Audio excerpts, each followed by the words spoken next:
வணக்கம் தோழர்களே. இது நங்கூரம் நான் முருகேசன். இன்று போதைப்பொருள் ஒழிப்பு நாள். நம்ம நாட்டினுடைய பிரதமர் கூட மன்மோகன் சிங் அவர்கள் கூட வேற பிரதமர்னாவே மன்மோகன் சிங் கிட்ட தான் போகுது. நம்ம மோடி அவர்கள், இன்றைய பிரதமர் மோடி அவர்கள். பிரதமர் அது என்னமோ தெரியலைங்க. எப்போ பார்த்தாலும் இந்த காணொலியில் பேசும்போதெல்லாம் இப்போ பிரதமர்னு சொன்னாவே டக்குன்னு நம்ம புத்தி எங்கே போயிடுதுன்னா மன்மோகன் சிங்கிட்ட போயிடுது. நான் அப்போ பார்த்துக்குங்க, ஒன்றும் சொல்கிற மாதிரி இல்லை. சரி, அது ஒரு பக்கம் இருக்கட்டும். நம்ம பிரதமர் மோடி கூட சொல்லியிருக்காரு, போதைப்பொருள் இல்லாத இந்தியாவை உருவாக்குவோம் அப்படின்னு சொல்லியிருக்காரு. அதுக்கப்புறம் போதைப்பொருள் ஒட்டுமொத்த சமுதாயத்துக்கும் கேடு அப்படின்னு சொல்லியிருக்காரு. போதைப்பொருள் இல்லாத இந்தியாவை உருவாக்குவோம் அப்படின்னு சொல்லியிருக்காரு ஃபஸ்ட்டு. ரெண்டாவது, ஒட்டுமொத்த சமுதாயத்துக்கும் கேடு போதைப்பொருள் அப்படின்னு சொல்லியிருக்காரு. இது முதல்ல சொன்ன வார்த்தையை எந்த அளவுக்கு அவர் காப்பாற்ற போகிறாருன்னு தெரியல. போதைப்பொருளாக தான் இந்தியாவை உருவாக்குவோம் அப்படின்னு சொல்லியிருக்காரு. யார் உருவாகணும்? நம்ம தான் உருவாகணுமா? அவர் உருவாக மாட்டார் இருக்குது. இந்த முந்திரா துறைமுகம் இருக்குது பார்த்தீங்களா, அதில் ஒரு 6,000 கோடியோ 60,000 கோடி ரூபாய்க்கோ ஏதோ போதைப் பொருள் பிடிபட்டுச்சுன்னு சொல்கிறாங்க பார்த்தீங்களா. அதுக்கெல்லாம் அதை பற்றி அவருக்கு தெரியாது. அவருடைய நாலேஜுக்கு அதெல்லாம் போகவில்லை. அது எப்படின்னா, அது பிடிச்சி அதை கேஸு போட்டு அது அரசாங்கத்துடைய கட்டுப்பாட்டுக்கு அந்த இது அந்த போதைப்பொருள் அரசாங்கத்தோட கட்டுப்பாட்டில் இருக்கும் பொழுது காணாமல் போயிடுச்சு அப்படின்ட்டாங்க. அதெல்லாம் ஒரு கதைன்னு வச்சுக்கோங்க. இப்போ அதை பற்றி நம்ம பேச வரல. இல்லை, ஒரு இன்ஃபர்மேஷனுக்காக சொல்கிறோம். நமக்கு நாமே நினைவுபடுத்திக்கிறோம், அவ்வளவுதான். மற்றபடி வேறு ஒன்றும் இல்லை. அப்புறம் பார்த்தீங்கன்னாக்கா, அதை பற்றி பிரதமர் மோடி பேச மாட்டார். அது அவருடைய நாலேஜுக்கு போகவில்லை. அரசு கட்டுப்பாட்டில் வச்சதோ, அரசு கட்டுப்பாட்டிலேருந்து காணாமல் போனதோ அதை பற்றியெல்லாம் பேசவில்லை. அரசு கட்டுப்பாட்டிலேருந்து திடீர்னு நிறைய காணாமல் போயிடும். ஒன்றிய அரசை பொறுத்த வரைக்கும் அப்படி தான். ஏன்னா, இந்த வாரம் ஒரு பில்டிங் எரிஞ்சு பார்த்தீங்களா, அதில் நிறைய ஆவணங்கள் எரிஞ்சு போச்சு அப்படின்னு சொல்கிறாங்க பார்த்தீங்களா, அது மாதிரி. அப்புறம் பார்த்தீங்கன்னாக்கா, எரிஞ்சிடும், இல்லைன்னா காணாமல் போயிடும், இல்லைனா தொலைஞ்சு போயிடும். அப்புறம் சுப்ரீம் கோர்ட்லேயே அந்த சம்மந்தப்பட்ட அரசுத்துறை வழக்கறிஞர்கள் சொல்லுவாங்க, இது மாதிரி அந்த இதெல்லாம் காணாங்க, எங்கே போச்சுன்னு தெரியல. எப்படி அரசினுடைய, அதுவும் மத்திய ஒன்றிய அரசினுடைய கட்டுப்பாட்டில் இருக்கக்கூடிய ஆவணங்கள் காணாமல் போயிடுச்சு அப்படின்னு சொல்லுவாங்க. அதை கோர்ட்டு நம்பணும். கோர்ட்டு நம்மளும் நம்பணும். கோர்ட்டே நம்பும்போது நம்ம நம்பாமல் இருக்க முடியுமா? அது ஒரு பக்கம் இருக்கட்டும். 1 கிராம் ஹெராயின், 1 கிராம் கொக்கைனுடைய விலை 15,000. 12,000லேருந்து 15,000த்துக்குள்ளே விற்குமா 1 கிராம். அப்போ 1 கிலோ எவ்வளோன்னு பாருங்கள். தங்கத்தினுடைய விலையை கொஞ்சம் யோசிச்சு பாருங்கள். தங்கம் 1 கிராம் ஒரு 8,000ன்னு வச்சுக்கோங்க. 8,000ன்னு வச்சுக்கோங்க. சரி, 9,000ன்னு வச்சுக்கோங்க. அதை விட விலை அதிகங்க. பிளாட்டினத்தை விட விலை அதிகம் இந்த கொக்கைன் அப்படிங்கிற போதைப்பொருள். அது என்ன கருமம் இருக்குன்னு தெரியல. இப்படி தேய்க்கிறாங்க, இப்படி அடிக்கிறாங்க, அப்புறம் இங்கே வைக்கிறாங்க. பார்த்தா ஒரு குடும்பம், ஒரு இளைஞனால் ஒரு குடும்பமே வீணாக போயிடுது. ஒரு குடும்பத்தோடு மட்டும் இல்லை, சொசைட்டியே வீணாக போயிடுது. ஒரு போதைப் பொருள் குடிக்கிறதுனால, ஒரு போதைப் பொருள் முகர்ந்து பார்க்கறதுனால, இந்த பாரு இங்கெல்லாம் வச்சுக்கிறாங்க பொருள், அப்படி இருக்கிறாங்க. சினிமாவில் பார்க்குறவங்க நேராக பார்த்ததில்ல. அது வாசனையும் எப்படி இருக்குன்னு தெரியாது, கரும அளவு. அப்படி இருக்கிறாங்க. அப்படி இழுத்தா போதுமா, உடனே போதை ஏறிடுமா. இப்போ இப்போ இருக்கிற இளைஞர்கள்லாம் இப்போல்லாம் இன்னும் ஒரு படி மேலே போய் அது ஊசி போடுறாங்க.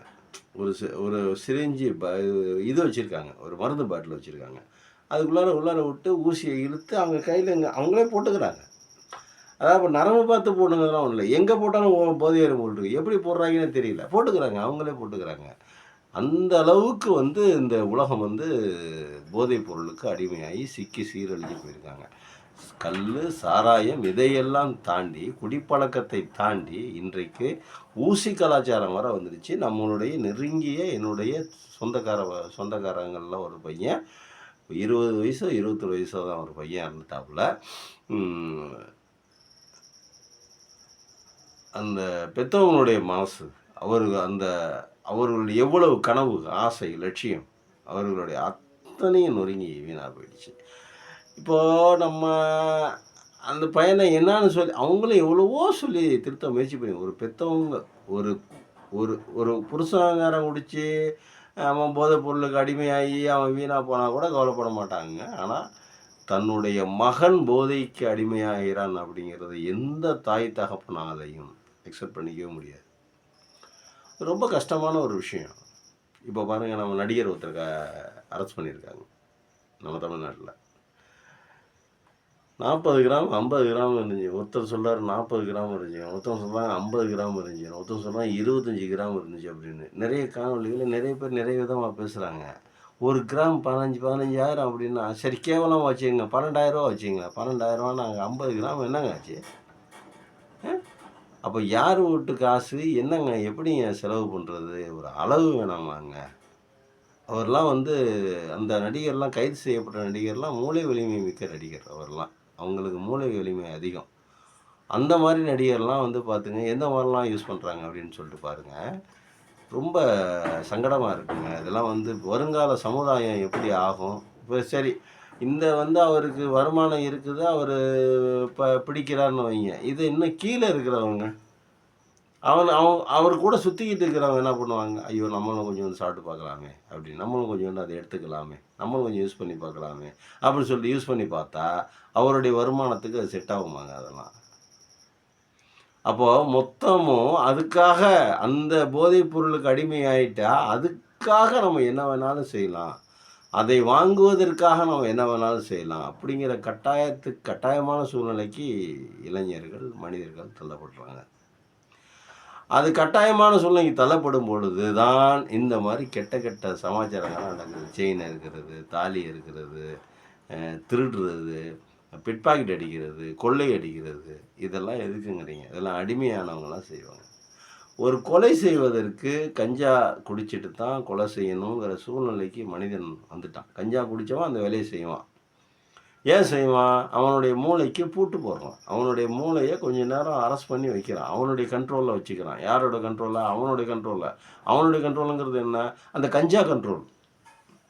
மூளை இயல்பாக யோசிக்கிறது இல்லை அந்த நேரத்துக்கு. இவன் அதை யோசிக்க வைக்கிறான். நான் கஞ்சா குடிச்சிருக்கிறேன், நான் நீ இப்போ கஞ்சா குடிச்சிருக்கிற, நீ அவனை போய் போடணும், நீ அவனை இந்த இடத்துல இந்த மாதிரி ஸ்கெட்சு போட்டு கொடுத்துருக்கோம், அதுபடி நீ அவனை போய் போடணும், இதுதான் அவனுடைய அஜெண்டா அப்படின்னு சொல்லிட்டு அவனுடைய கண்ட்ரோலுக்கு கொண்டு வரான். யார்? கஞ்சா யார் விற்கிறானோ, கொடுக்குறானோ, அவன் யார் சப்ளை பண்ணுறானோ அவனுடைய கண்ட்ரோலுக்கு கொண்டு வரான். இல்லை, கஞ்சா வாங்கி கொடுக்குறவன் அவனுடைய கண்ட்ரோலுக்கு கொண்டு வரான். இது எப்படின்னு யோசிச்சு பாருங்கள் நீங்கள். அப்போ அவன் என்னென்ன வேலையெல்லாம் செய்வான்னு யோசிச்சு பாருங்கள். போதைப் பொருள் ஒழிப்பு தினம் கொண்டாடப்படுகிற அரசாங்கங்கள் அனைத்தும் போதைப் பொருளை ஒழிக்கிறதுக்கு என்ன நடவடிக்கை எடுத்துருக்குங்கிறாங்க. இப்போது இவ்வளவு தூரம் சென்னையில் பிரபலங்கள் வரைக்கும் ஊடுருவி வந்திருக்குன்னா அப்புறம் அதனுடைய நெட்வொர்க் எவ்வளோ இருக்கும்? அப்போ இந்திய உளவுப்படையான அமைப்பு, அந்த அமைப்பு, இந்த அமைப்பு, தமிழ்நாட்டுடைய உளவு பிரிவு, உளவு ஸ்தாபனம், இதையெல்லாம் தாண்டி எந்த அளவுக்கு ஊடுருவி போயிருக்குது. நிறைய பத்திரிகையாளர்கள்லாம் சொல்கிறாங்க, இதெல்லாம் கிளப்புகளில், பெரிய பெரிய இடங்களில், பெரிய பெரிய மால்களில், பெரிய பெரிய இதெல்லாம் சாதாரண விஷயங்க. ரொம்ப ஈஸியாக கிடைக்கிது, கேஷுவலாக கிடைக்கிது. சம்மந்தப்பட்டவங்களுக்கு கேட்டால் கிடைக்கும். அப்படின்னா இந்த நாட்டினுடைய உளவுத்துறை, இந்த நாட்டினுடைய பாதுகாப்புத்துறை என்ன லட்சணத்தில் இருக்குது அப்படிங்கிறது நமக்கு தெரியுது. நான் திட்டத்துக்கு சொல்ல வரல. ஏன் இவ்வளவு வீக்காக இருக்குது? உங்களுக்கு தெரியாமல் எப்படி போதைப் பொருள், கொக்கைன் கண்டிப்பாக நம்ம நாட்டில் தயாரிக்கிற பொருள் அல்ல. ஒரு சில காணொலிலாம் பார்த்துருக்குறோம். நம்ம உத்தரப்பிரதேசம் மாதிரி ஒரு சில மாநிலங்கள்லாம் கஞ்சா செடியை தள்ளுவண்டியில் வச்சு விற்கிறாங்க. நம்ம கீரை கட்டு விற்கிற மாதிரி தள்ளுவண்டியில் வச்சு விற்றுருக்காங்க. அந்த மாதிரி காணொலியில் உண்மையிலே பார்த்துருக்கேங்க, பொய் சொல்லலை. நான் பார்த்துட்டு தான் சொல்கிறேன். நான் அது போட்டிருக்குது. அதில் எங்கே பாருங்கள், கஞ்சா இந்த வண்டியில் வச்சு விற்கிறது கஞ்சா செடி அப்படின்னு சொல்லிட்டு பார்த்துருங்க. அப்போ இது வந்து இந்தியாவுல விளையுதா? இந்தியாவுல என்ன மாரியான போதைப் பொருள் விளையுது? இதெல்லாம் ஆப்கானிஸ்தான் அந்த மாரி அந்த அந்த பள்ளத்தாக்குகள்ல விளையுது அப்படின்னு சொல்றாங்க.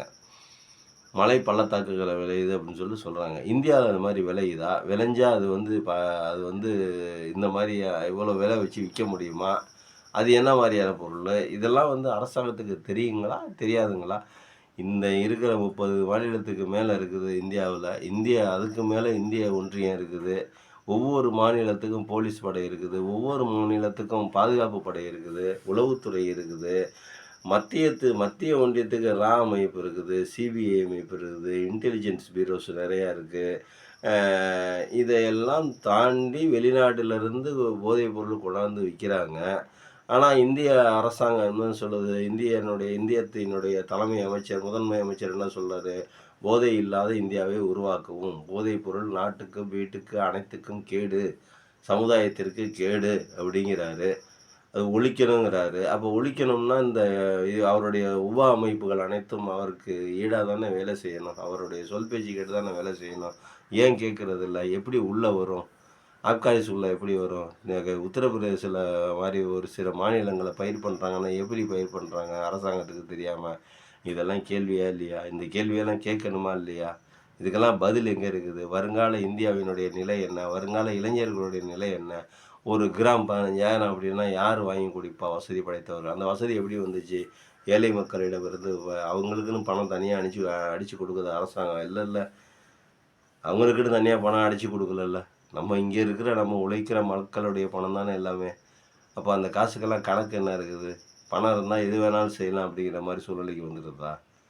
இதெல்லாம் வந்து யோசிச்சு சிந்திச்சு பார்க்க வேண்டிய அரசாங்கங்கள் என்ன பண்ணிக்கிட்டு இருக்குன்னு ஒண்ணுமே புரியல. பிரதமர் மோடி சொன்ன மாரி, போதைப் பொருள் இல்லாத இந்தியாவை உருவாக்கவும், போதைப் பொருள் நாட்டுக்கும், வீட்டுக்கும், சமுதாயத்திற்கும் கேடு. நன்றி, வணக்கம்.